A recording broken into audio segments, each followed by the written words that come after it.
Le 26 août 1806, la Prusse lance un ultimatum à Napoléon, lui ordonnant de retirer ses troupes au-delà du Rhin avant le 8 octobre. Berlin croit pouvoir intimider l'empereur des Français. Erreur fatale. Depuis sa victoire écrasante à Austerlitz 9 mois plus tôt, Napoléon a maintenu la Grande Armée en Allemagne. Il se doutait que la Prusse finirait par bouger. À Berlin, l'atmosphère est électrique. La reine Louise de Prusse pousse son mari à l'action. Les généraux prussiens se gonflent d'orgueil, persuadés que leur armée reste la meilleure du monde. Ils parlent encore des exploits de Frédéric le Grand pendant la guerre de 7 ans, 40 ans auparavant. Mais leurs tactiques n'ont pas évolué depuis. Le 9 octobre 1806, la Prusse déclare officiellement la guerre à la France. Napoléon ne perd pas une seconde. Sa réponse sera foudroyante. Il dispose de 192 000 hommes regroupés en 7 corps d'armée, plus de 300 pièces d'artillerie et 13 000 alliés. Face à lui, les Prussiens alignent 3 armées, 60 000 hommes sous les ordres du roi Frédéric Guillaume Thouars et du duc de Brunswick, 50 000 sous le commandement du prince de Hohenlohe et 30 000 sous le général von Rütschel. Le duc de Brunswick a 71 ans. C'est lui qui commandait l'invasion de la France en 1792 avant d'être stoppé net à Valmy par les révolutionnaires français. Depuis, il n'a rien appris. Ses méthodes sont dépassées, rigides, prévisibles. Les Prussiens forment encore leurs troupes en ligne massive, sans tirailleurs, sans souplesse tactique. Leurs officiers appliquent des règlements vieux de plusieurs décennies. Le 6 octobre, Napoléon arrive à Bamberg, où il passe en revue la garde impériale. Il lance ses corps d'armée vers le nord en 3 colonnes massives qui vont traverser la forêt de Thuringe. Cette manœuvre audacieuse vise à prendre les Prussiens de flanc et à foncer droit sur Berlin pour couper leurs communications. La colonne de gauche, composée des corps de Lannes et d'Augereau, avance vers Saalfeld. Au centre, Bernadotte et Davout progressent avec la garde impériale. À droite, Soult, Ney et les Bavarois marchent vers l'est. Le 8 octobre, les Français franchissent les défilés du Frankenwald. L'armée avance à une vitesse stupéfiante qui déstabilise complètement les Prussiens. Le 9 octobre au matin, à Schleitz, un petit corps prussien tente de s'opposer à l'avancée française, mais est rapidement battu. Les Prussiens se replient dans la panique. Ils ne s'attendaient pas à une offensive si rapide et si coordonnée. Le lendemain, 10 octobre, l'avant-garde du maréchal Lannes rencontre la division du prince Louis-Ferdinand de Prusse près de Saalfeld. Ce prince est le cousin du roi et l'un des plus ardents partisans de la guerre contre la France. Il commande 8300 hommes et a reçu l'ordre de bloquer l'avance française. Louis-Ferdinand positionne ses troupes sur un terrain bas, dos à la rivière Saale. Tactiquement, c'est une position suicidaire. Lannes et le général Suchet repèrent immédiatement la faiblesse de cette disposition. Les Prussiens ont la rivière dans leur dos, aucune voie de retraite sûre, et les Français occupent les hauteurs qui dominent la vallée. Lannes dispose de 2 fois plus d'hommes que les Prussiens. Vers 10h30, au lieu de pénétrer dans Saalfeld, il contourne la ville par la gauche et menace l'aile droite ennemie. Son artillerie pilonne les lignes prussiennes depuis les hauteurs. Les obus tombent sans relâche sur les fantassins qui tentent de tenir leur position. À 11h, le prince Louis-Ferdinand reçoit de nouveaux ordres de Hohenlohe, lui ordonnant de se replier vers Rudolstadt sans combattre. Mais il est trop tard. Ses troupes sont déjà engagées et ne peuvent se désengager proprement. Vers 14h30, voyant sa ligne s'effondrer, le prince se met à la tête de sa cavalerie et charge les Français. C'est un acte de bravoure désespéré. Dans la mêlée, le prince rencontre le maréchal des logis Gundé du 10e régiment de hussards qui lui propose de se rendre. Louis-Ferdinand refuse et le frappe au visage d'un coup de sabre. Le hussard riposte d'un coup de pointe et le prince tombe mort. La bataille devient un massacre. Les Prussiens perdent 600 morts, 1000 prisonniers et 30 canons. Les Français ne déplorent que 172 pertes, mais l'impact psychologique est dévastateur. L'un des meilleurs princes prussiens vient de mourir dans une défaite humiliante. Le moral de l'armée prussienne commence à s'effondrer. Dans la nuit du 10 au 11 octobre, la panique est telle que des soldats prussiens et saxons se tirent dessus en se prenant mutuellement pour des ennemis. Le 13 octobre au soir, Napoléon arrive devant Iéna et découvre que les Prussiens viennent d'abandonner la ville. Ses éclaireurs lui rapportent que l'armée ennemie se trouve à proximité. L'empereur croit avoir devant lui le gros des forces prussiennes. En réalité, il ne fait face qu'à l'arrière-garde de Hohenlohe, environ 50 000 hommes. Pendant ce temps, le roi de Prusse et le duc de Brunswick ont décidé de battre en retraite vers l'Elbe avec 70 000 hommes. Ils laissent Hohenlohe couvrir leur repli. C'est une décision catastrophique qui va diviser l'armée prussienne en deux au moment le plus critique. Dans la nuit du 13 au 14 octobre, Napoléon installe son artillerie sur le plateau du Landgrafenberg qui domine Iéna et la vallée. Ses soldats travaillent dans l'obscurité pour hisser les canons sur les hauteurs. C'est un travail titanesque. Il faut élargir les sentiers, traîner les pièces d'artillerie lourdes sur des pentes raides, tout cela en silence pour ne pas alerter l'ennemi. À l'aube du 14 octobre, un brouillard épais recouvre la vallée. Les troupes françaises franchissent la Saale et attaquent les positions prussiennes sur le plateau d'Iéna. Le brouillard masque les mouvements initiaux. Les Prussiens sont pris par surprise. Lannes lance ses divisions à l'assaut. Le maréchal Ney arrive par la gauche avec son corps d'armée. Au centre, la garde impériale attend le signal pour entrer en action. Napoléon coordonne l'ensemble depuis son poste de commandement sur les hauteurs. Il voit tout, anticipe chaque mouvement ennemi. Les Prussiens tentent de contre-attaquer, mais leurs formations rigides ne peuvent faire face à la flexibilité tactique française. Les tirailleurs français harcèlent leurs lignes. L'artillerie française les pilonne sans relâche. Vers midi, les lignes prussiennes commencent à craquer sous la pression. À 14h30, toute l'armée de Hohenlohe s'enfuit dans une retraite paniquée. Murat se lance à leur poursuite avec sa cavalerie, sabrant et capturant plusieurs milliers de Prussiens en fuite. C'est alors que le général von Rüschel arrive enfin sur le champ de bataille avec ses 30 000 hommes. Mais il est trop tard. Les tirs de l'artillerie française submergent rapidement ses colonnes. Ces hommes s'enfuient à leur tour, poursuivis sans pitié par la cavalerie de Murat. Murat ne stoppe sa poursuite qu'à 18h lorsqu'il atteint Weimar, à 16 km d'Iéna. Sa poursuite impitoyable transforme une victoire en désastre total pour les Prussiens. Les pertes françaises s'élèvent à environ 5 000 hommes. Les Prussiens perdent 25 000 hommes, dont 15 000 prisonniers. Mais la vraie bataille décisive ne se déroule pas à Iéna. À 20 km au nord, près d'Auerstedt, se joue un exploit militaire qui restera dans l'histoire. Dans la nuit du 13 au 14, Napoléon envoie le maréchal Davout en avant pour prendre l'ennemi à revers. Selon les calculs de l'empereur, Davout ne devrait rencontrer qu'une arrière-garde. C'est exactement l'inverse qui va se produire. Le 14 octobre au matin, dans un épais brouillard, la division Gudin, à l'avant-garde du corps de Davout, franchit le pont de Kösen et se dirige vers le village de Hassenhausen. Davout ne dispose que de 26 000 hommes. Face à lui se trouvent les 60 000 hommes du roi de Prusse, du duc de Brunswick et du général Blücher. Le rapport de force est de 1 contre 3. Vers 6h30, les premiers échanges de tirs éclatent dans le brouillard. Les chasseurs à cheval français tombent sur la cavalerie de Blücher. Contre l'avis de Brunswick, qui veut attendre des renforts, le roi de Prusse décide d'attaquer immédiatement pour rejeter les Français dans le défilé de Kösen. Les Prussiens lancent leurs colonnes massives contre les lignes françaises. La division Gudin résiste désespérément autour de Hassenhausen.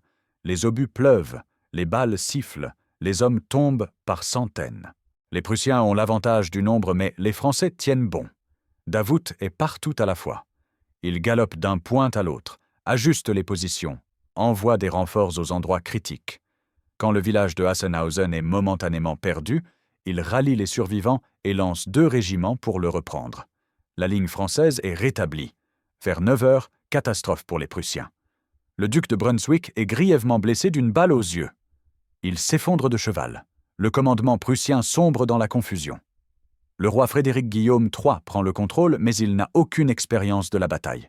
Il hésite, tergiverse, divise ses forces au lieu de les concentrer. Vers 11h, la division Morand arrive après une marche de 20 km. Brunswick est grièvement blessé. Sentant un fléchissement des forces prussiennes, les divisions françaises prennent l'offensive.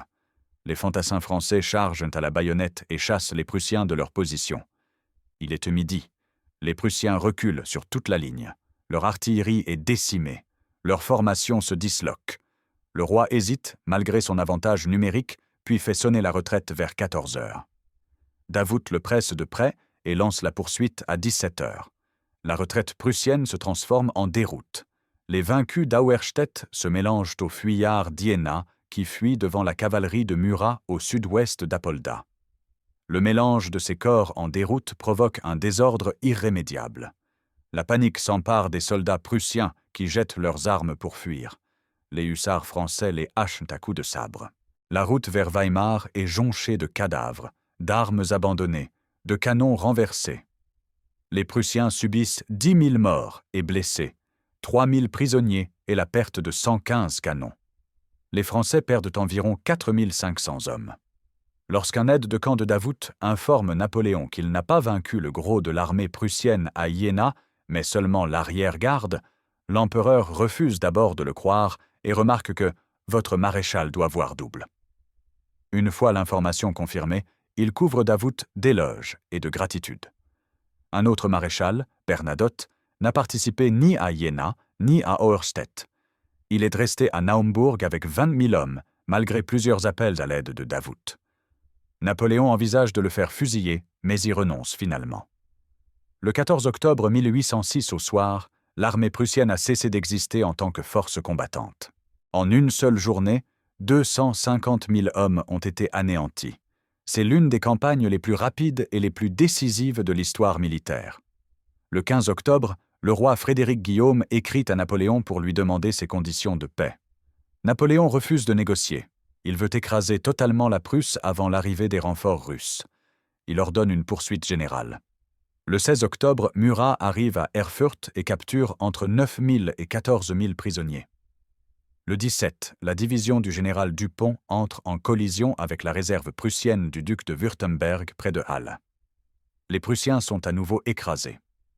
Ce qui suit est une série de capitulations humiliantes. Le découragement est tel que des forteresses et des villes vont capituler devant de simples régiments de hussards. Le moral prussien est détruit. Les garnisons entières se rendent sans combattre. Le 16 octobre, l'armée prussienne capitule à Erfurt. Le 23 octobre, Napoléon confisque les territoires prussiens entre le Rhin et l'Elbe. Le 24, Potsdam capitule. Le 25, Spandau tombe. Le 29, avec seulement 500 cavaliers, le général Lasalle obtient la reddition de la garnison de Stettin.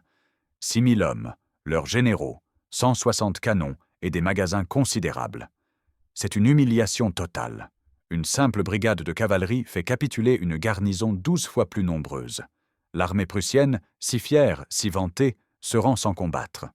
Le 26 octobre, Napoléon entre à Potsdam et visite le tombeau de Frédéric le Grand. Devant ces maréchaux qu'il fait se découvrir, il prononce ces mots. « S'il était encore vivant, nous ne serions pas là aujourd'hui. » C'est un moment solennel. Napoléon respecte le génie militaire de Frédéric II, mais constate que ses successeurs n'ont rien retenu de ses leçons. Le 27 octobre, Napoléon fait son entrée à Berlin à la tête de la Grande Armée. Le 3e corps de Davout a le privilège d'entrer le premier dans la ville le 25 octobre, en hommage à son extraordinaire victoire. Les Berlinois regardent défiler les vainqueurs avec stupeur et terreur. Le 28 octobre, Hohenlohe capitule à Prenzlau avec 17 000 soldats. Le 30, Stettin se rend.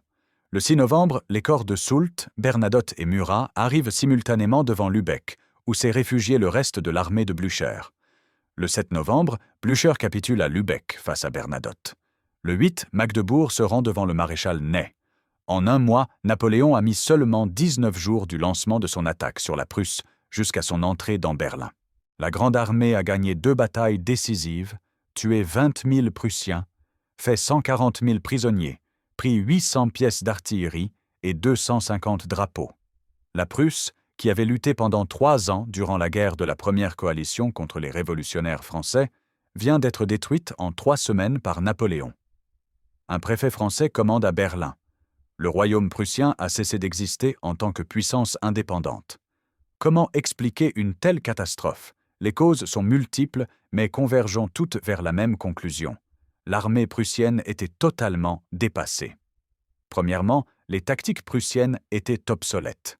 Le duc de Brunswick est vieillissant, de même que la tactique qu'il emploie. La ligne est utilisée de manière abusive, le tiraillement est absent et seuls les grenadiers sont utilisés comme force de choc. Ils sont encore organisés en divisions et non pas en corps. Les Prussiens forment des colonnes rigides qui manquent de flexibilité face aux tirailleurs français. Deuxièmement, le commandement prussien était divisé et hésitant. Le roi Frédéric Guillaume III n'avait ni l'expérience ni la personnalité nécessaire pour commander une armée en campagne. Brunswick était âgé et malade. Les généraux se disputaient. Aucun plan d'ensemble ne coordonnait leurs actions. Troisièmement, les Prussiens ont commis une erreur stratégique fatale en divisant leurs forces. Au lieu de concentrer toute leur armée en un point, ils l'ont dispersée en 3 groupes distincts, qui ne pouvaient se soutenir mutuellement. Napoléon a pu les battre séparément. Quatrièmement, la supériorité tactique française était écrasante. Les corps d'armée de Napoléon étaient des unités autonomes capables de se battre seuls pendant plusieurs heures en attendant des renforts. Chaque corps combinait infanterie, cavalerie et artillerie. Cette organisation permettait une flexibilité inégalée. Cinquièmement, la Grande Armée était composée de vétérans aguerris. Ces soldats avaient combattu pendant des années en Italie, en Allemagne, en Autriche. Ils avaient l'expérience du feu. Face à eux, beaucoup de Prussiens combattaient pour la première fois. Enfin, Napoléon lui-même était un génie militaire au sommet de sa forme. Sa vitesse de décision, sa capacité à lire le champ de bataille, son audace calculée écrasaient ses adversaires. Ses maréchaux comme Lannes, Davout, Ney, Soult étaient des commandants exceptionnels capables d'initiatives brillantes. Napoléon séjourne près d'1 mois à Berlin. Le 21 novembre, il y signe le décret de Berlin qui instaure le blocus continental contre le Royaume-Uni. C'est l'une des décisions les plus importantes de son règne. Le blocus continental interdit tout commerce avec la Grande-Bretagne. Tous les ports européens sous contrôle français ferment leurs portes aux navires britanniques. Napoléon veut étrangler l'économie britannique puisqu'il ne peut envahir l'île. Il espère que la ruine économique forcera Londres à négocier la paix. Ce décret aura des conséquences immenses. Il va entraîner Napoléon dans des guerres de plus en plus étendues pour faire respecter le blocus. L'Espagne, la Russie, tous devront choisir leur camp. Le blocus continental deviendra l'une des causes de la chute finale de l'Empire. Mais la guerre n'est pas terminée. Le roi de Prusse s'est réfugié en Prusse orientale, où l'armée russe arrive à son secours. Le 16 octobre, le lendemain de la double défaite, Frédéric Guillaume écrit à Napoléon pour lui demander un armistice. Napoléon refuse, craignant l'arrivée des renforts russes. Un armistice est finalement signé le 16 novembre à Charlottenbourg, mais il ne sera pas ratifié par le roi de Prusse. Ses conseillers l'ont mis en garde. La signature d'un tel traité provoquerait une guerre avec la Russie. Fort de la présence de l'armée russe à ses côtés, Frédéric Guillaume choisit de continuer la lutte. Le 25 novembre, Napoléon quitte Berlin pour rejoindre l'armée en Pologne. La campagne va se poursuivre dans les conditions hivernales terribles de Pologne et de Prusse orientale. Il faudra encore 2 grandes batailles, Eylau en février 1807 et Friedland en juin 1807, pour que la Russie accepte finalement la paix. Le 27 novembre, Murat entre à Varsovie. Les Polonais accueillent les Français en libérateurs. 10 ans après le dernier partage de la Pologne entre la Russie, la Prusse et l'Autriche, ils espèrent retrouver leur indépendance grâce à Napoléon. Le 26 décembre, la Grande Armée remporte plusieurs succès dans des conditions météorologiques extrêmement dures, à Golimine, où l'avant-garde russe est repoussée, et à Pultusk, où Lannes fait face seul aux troupes russes de Bennigsen. Malgré la boue jusqu'aux genoux et la neige en blizzard, Lannes réussit à contraindre l'ennemi à la retraite. Mais la manœuvre d'encerclement voulue par Napoléon échoue. Les Russes se dérobent et refusent la bataille décisive. La guerre va s'enliser dans les plaines glacées de Pologne pendant tout l'hiver. Le 8 février 1807, à Eylau, le 3e corps de Davout se bat avec vaillance contre les Russes. Au moment le plus critique de la bataille, Davout parcourt tous les rangs, annonçant qu'il fallait périr avec honneur. La bataille d'Eylau sera l'un des combats les plus sanglants de l'époque napoléonienne. Les 2 camps perdront des dizaines de milliers d'hommes dans la neige et le froid. La victoire reste indécise. Il faudra attendre la bataille de Friedland, le 14 juin 1807, pour que Napoléon obtienne enfin la victoire décisive contre les Russes. Le 25 juin, sur un radeau au milieu du Niémen, Napoléon et le tsar Alexandre Ier se rencontrent pour la première fois. Les traités de Tilsit sont signés les 7 et 9 juillet 1807. La 4e coalition est vaincue. Le 14 octobre 1806 reste l'une des dates les plus importantes de l'histoire militaire européenne. En une seule journée, 2 batailles ont détruit la puissance militaire prussienne et changé le visage de l'Europe. Pour la Prusse, c'est le début d'une longue humiliation, mais aussi d'une renaissance. Cette défaite sera le début de l'éveil d'une identité nationale prussienne construite dans la défaite jusqu'à sa renaissance militaire. Les réformes militaires entreprises après 1806 transformeront l'armée prussienne. Elle reviendra plus forte, plus moderne, plus déterminée. En 1813, la Prusse prendra sa revanche lors de la guerre de la 6e coalition. Pour Napoléon, Jena-Auerstedt représente l'apogée de son génie militaire. La rapidité de la campagne, la coordination des corps d'armée, l'exploitation impitoyable de la victoire démontrent sa maîtrise de l'art de la guerre. Jamais une armée n'avait été anéantie si rapidement et si complètement. Pour Davout, Auerstedt est son chef-d'œuvre. Battre une armée 3 fois supérieure en nombre reste l'un des exploits les plus remarquables de l'histoire militaire. Napoléon le nommera duc d'Auerstedt en mars 1808. Mais la gloire de Davout sera toujours éclipsée par celle de l'empereur. C'est Iéna qui reste dans les mémoires, pas Auerstedt, alors que c'est là que s'est jouée la vraie bataille décisive. La campagne de Prusse de 1806 démontre que la guerre avait changé. Les vieilles tactiques du XVIIIe siècle ne fonctionnaient plus. Les armées de masse, mobiles, organisées en corps autonomes, commandées par des officiers formés à la guerre révolutionnaire, dominaient désormais les champs de bataille européens. Les Prussiens payèrent le prix fort pour avoir refusé de s'adapter. Leur armée, figée dans le passé glorieux de Frédéric le Grand, fut balayée en quelques semaines par une force moderne, flexible et impitoyable. C'est une leçon brutale sur les dangers de l'immobilisme militaire. Mais l'histoire ne s'arrête pas là. Les guerres napoléoniennes vont encore durer 8 ans. Napoléon conquérera presque toute l'Europe avant de tout perdre. La Russie, l'Espagne, l'Autriche, la Prusse se relèveront et finiront par le vaincre. Waterloo, en 1815, mettra fin à l'épopée napoléonienne. Pourtant, le 14 octobre 1806 reste gravé dans l'histoire. Ce jour-là, en quelques heures de combat acharnés sur 2 champs de bataille distants de 20 kilomètres, l'une des grandes puissances européennes fut rayée de la carte. Ce jour-là, Napoléon prouva qu'il était le plus grand capitaine de son temps. Ce jour-là, Davout accomplit l'impossible. Ce jour-là, la Prusse cessa d'être une grande puissance militaire. Revenons sur les personnages clés de cette campagne. Louis-Nicolas Davout était un aristocrate converti à la Révolution. Né en 1770, il avait embrassé les idées révolutionnaires malgré ses origines nobles. Rigoureux, méthodique, incorruptible, Davout était sans doute le meilleur tacticien des maréchaux de Napoléon. À Auerstedt, il démontra son génie militaire en maintenant ses lignes contre un ennemi 3 fois supérieur en nombre.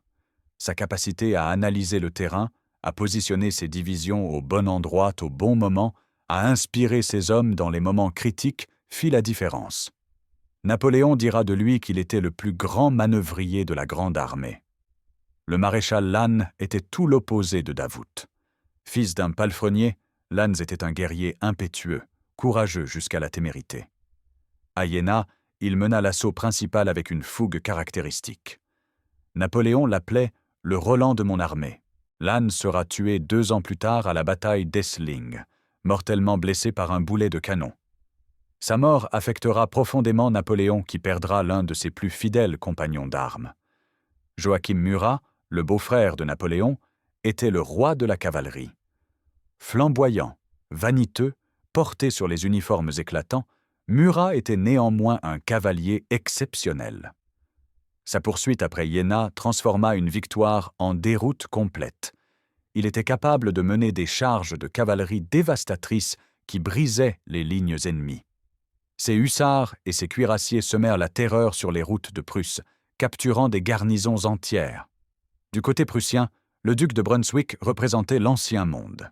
Né en 1735, il avait 71 ans en 1806 Il avait combattu sous Frédéric le Grand pendant la guerre de 7 ans. Mais les méthodes qui avaient fonctionné en 1760 étaient obsolètes en 1806. Brunswick appliquait encore les tactiques linéaires du siècle précédent. Sa blessure mortelle à Auerstedt priva les Prussiens de leur commandant le plus expérimenté au moment critique. Le prince de Hohenlohe était un général compétent, mais pas exceptionnel. À Jena, il fut complètement dépassé par la vitesse et la violence de l'attaque française. Ses tentatives de manœuvre furent contrées avant même d'avoir pu se déployer. La fuite précipitée de son armée marqua la fin de sa carrière militaire. Il se rendit à Prenzlau quelques jours plus tard avec les restes de ses troupes. Gebhard Leberecht von Blücher était le seul général prussien à montrer un vrai tempérament de guerrier. Âgé de 64 ans, il avait combattu avec férocité à Auerstedt, mais ne put empêcher la défaite. Contraint de capituler à Lübeck, il refusa d'accepter l'humiliation. Il consacra les années suivantes à réorganiser l'armée prussienne. En 1813, il reviendra comme un ouragan, menant les Prussiens à la victoire contre Napoléon à Leipzig. En 1815, son arrivée providentielle sur le champ de bataille de Waterloo scellera le destin de Napoléon. Les traités de Tilsit, signés en juillet 1807, redessinent la carte de l'Europe. La Prusse perd la moitié de son territoire. Tous ces territoires à l'ouest de l'Elbe sont incorporés dans le nouveau royaume de Westphalie donné à Jérôme Bonaparte, le frère de Napoléon. La Pologne prussienne devient le duché de Varsovie, un État satellite français. La Prusse doit payer une énorme indemnité de guerre de 120 millions de francs. Son armée est limitée à 42 000 hommes. Des garnisons françaises occupent les principales forteresses prussiennes. Le royaume est réduit à l'état de puissance de second ordre, totalement soumis à la volonté de Napoléon. Mais cette humiliation va paradoxalement être le point de départ d'une renaissance. Le baron von Stein et le chancelier Hardenberg entreprennent une série de réformes radicales. L'armée est réorganisée de fond en comble. Les méthodes françaises sont étudiées et adaptées. Le système de conscription est introduit. Les officiers incompétents sont écartés. Une nouvelle génération de commandants émerge. Gerhard von Scharnhorst et August Neidhardt von Gneisenau réforment complètement la structure de l'armée prussienne. Ils introduisent le système des corps d'armée à la française. Ils créent un véritable état-major général. Ils modernisent la tactique et l'entraînement. Quand la Prusse reviendra sur les champs de bataille en 1813, ce sera une armée complètement transformée. La défaite de 1806 stimule aussi l'éveil du nationalisme allemand. Des intellectuels comme Fichte prononcent des discours enflammés sur l'identité allemande. La honte de la défaite forge une volonté de revanche. La Prusse devient le champion de la résistance allemande contre la domination française. Sur le plan économique, la Prusse introduit des réformes libérales. Le servage est aboli. Les corporations sont supprimées. La liberté de commerce est instaurée. Ces réformes économiques accompagnent les réformes militaires et transforment la Prusse en un État moderne. La campagne de 1806 illustre parfaitement les principes stratégiques de Napoléon. Le premier principe est la concentration des forces. Au lieu de disperser son armée, Napoléon concentre ses 7 corps en 3 colonnes massives qui convergent vers un même objectif. Cette masse écrase tout sur son passage. Le deuxième principe est la vitesse. Les corps d'armée français marchent à un rythme que les Prussiens ne peuvent suivre. 25 km par jour en moyenne, parfois plus. Cette rapidité désorganise complètement les plans prussiens qui ne peuvent s'adapter à temps. Le troisième principe est la manœuvre sur les arrières. Napoléon ne cherche pas à affronter l'ennemi de front. Il contourne les Prussiens par la forêt de Thuringe et menace leur ligne de communication. Cette menace force les Prussiens à réagir précipitamment. Le quatrième principe est l'exploitation de la victoire. Après Iéna-Auerstedt, Napoléon ne laisse aucun répit à l'ennemi. La poursuite est immédiate et impitoyable. Les Prussiens n'ont aucune chance de se regrouper et de reformer une ligne de défense.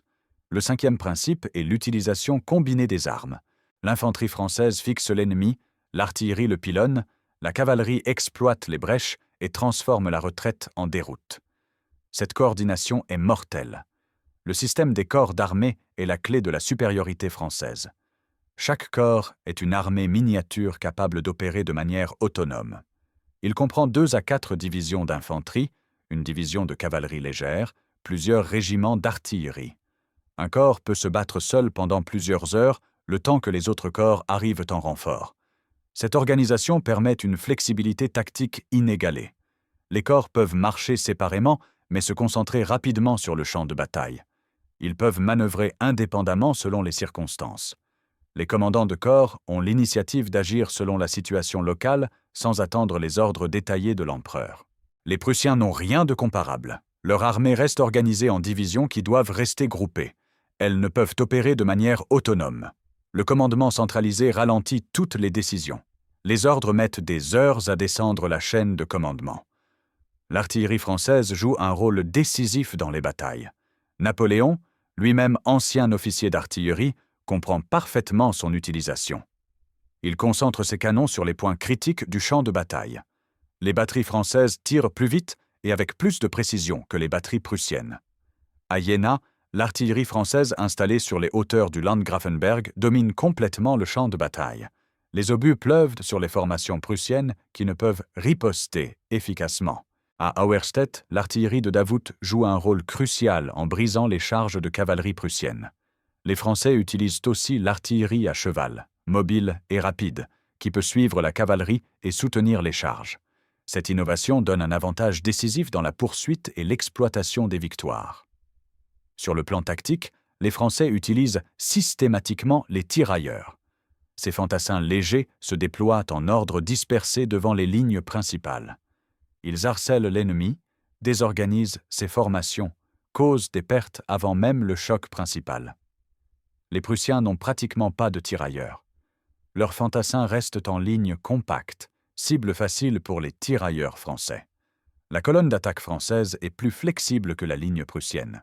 Elle peut rapidement se déployer en ligne pour le feu ou rester en colonne pour l'assaut. Les Prussiens restent figés dans leur formation linéaire rigide qui ne peuvent s'adapter rapidement aux changements de situation. Au-delà des questions tactiques et stratégiques, c'est le facteur humain qui fait la différence.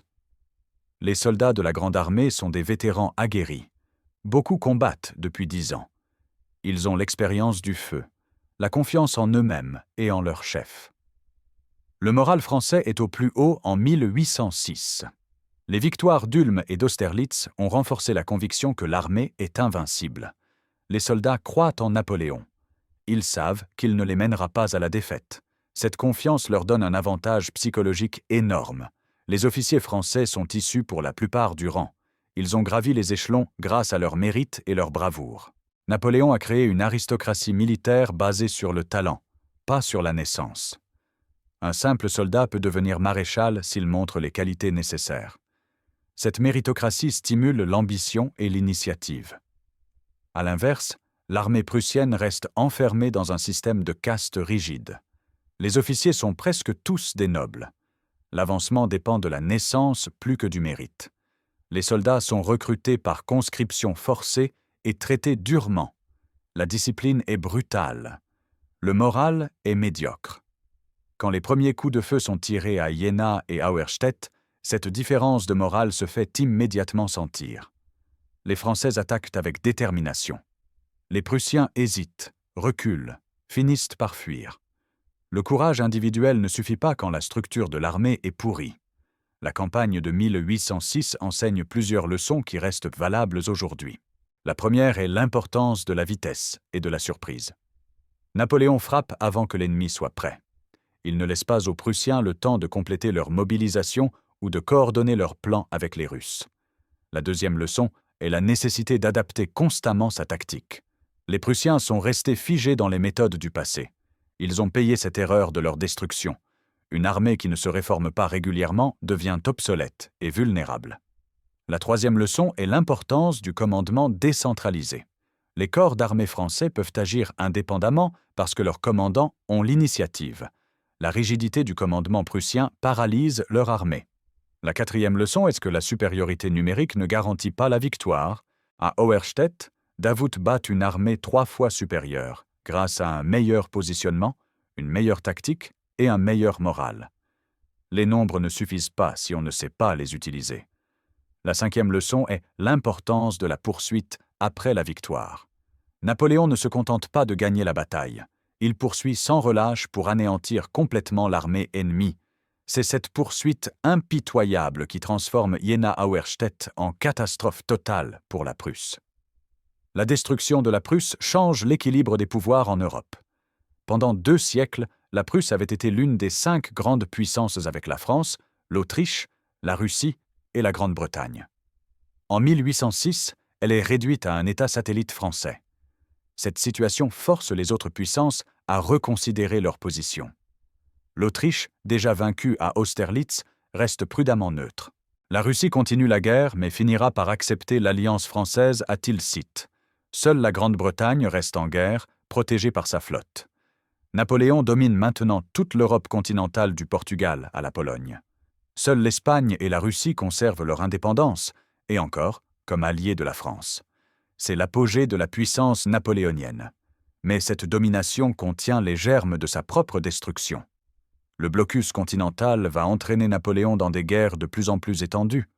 L'intervention en Espagne en 1808 ouvrira un ulcère qui saignera l'armée française pendant 6 ans. L'invasion de la Russie en 1812 sera la catastrophe finale. Pour l'instant, en cet automne 1806, Napoléon semble invincible. Il a détruit 3 coalitions successives. Il règne sur un empire qui s'étend de l'Atlantique à la Vistule. Les rois d'Europe tremblent devant lui.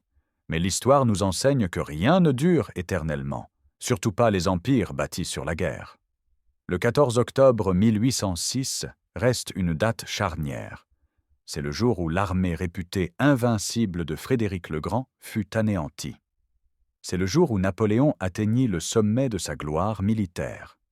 C'est le jour où l'Europe comprit que les méthodes de guerre avaient changé pour toujours. Une page s'était tournée. Le monde ne serait plus jamais le même.